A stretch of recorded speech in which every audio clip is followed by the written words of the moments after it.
quindi sempre live from Vinitaly on Web, siamo con l'assessore provinciale agricoltura Daniele Macoric, che oggi è venuto a vedere cosa succede nel padiglione Friuli Venezia Giulia. Oggi c'era Benvenuto Friulano, scusate, e Daniele.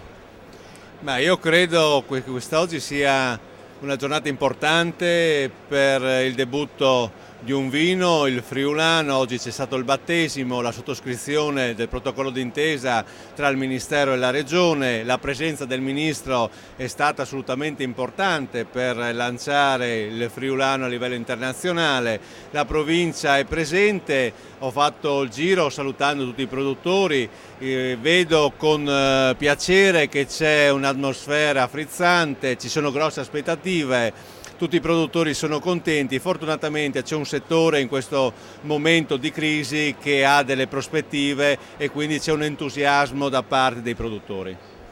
Bene, chiaramente Movimento Turismo del Vino ha anche dei supporti, dei patrocini dalla provincia. L'anno scorso abbiamo portato avanti questa iniziativa Calici di Stelle, questa sinergia tra Movimento Turismo del Vino e Città del Vino. Erano 10-12 location su tutta la provincia.